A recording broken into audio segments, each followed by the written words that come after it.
Since the release of Kamigawa Neon Dynasty, Magic fans have been bombarded with sets teetering on the border between science fiction and fantasy. What's up, nerds? It's time to talk science fiction here in the Nerd Crypt.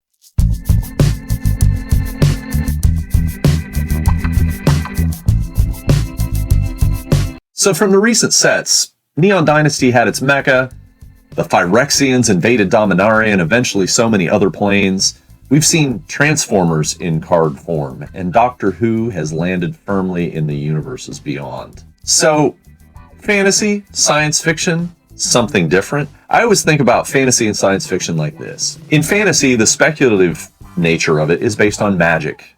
Fairies, magical spells, witches, blah, blah, blah.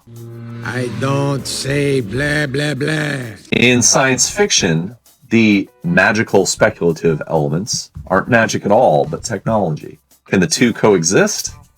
I think they have in magic for nearly 3 decades. The roots of science fiction and magic stretch to well beyond the most recent Phyrexian arc, even further back than Mirrodin, past the Weatherlight Saga, Urza's Block, and into the heart of Alpha. Really? Alpha? In Alpha, we had the Clockwork Beast.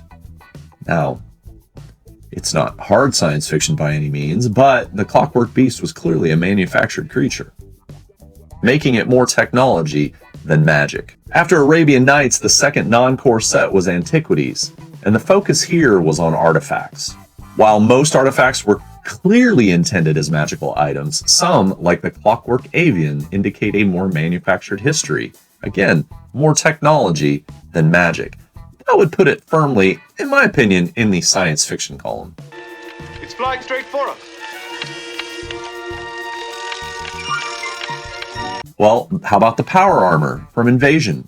You are out of uniform, soldier! Where is your power armor? It's a mech, popular in so many video games, movies, and books. Get away from her, you bitch! Then you have Hannah, ship's navigator, also from Invasion. She's got that hand blaster thing, totally Samus Aran from Metroid. You've got the mindless automaton from Exodus.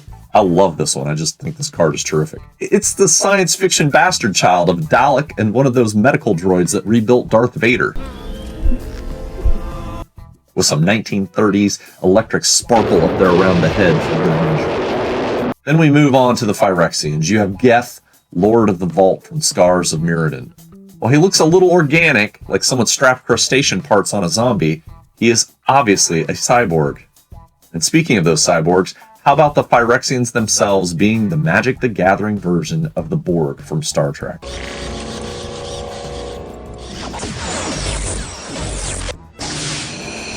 Back to Invasion for the planar portal. Stargate, anyone? Although portals aren't exactly rare in science fiction at all. Why didn't you get out the way you came? There are so many more, but I will leave you with Stitcher Giralf from Commander 2014. This guy is clearly Dr. Frankenstein in game form, calling back to what some call the very first work of science fiction.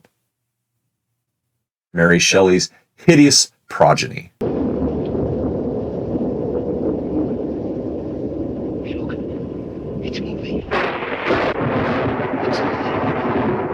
It's alive. It's alive. It's moving. It's alive. Oh, it's alive. It's alive. It's alive. It's alive. Oh, in the name of God. Now I know what it feels like to be God. So, what do you think? Science fiction? Science fantasy?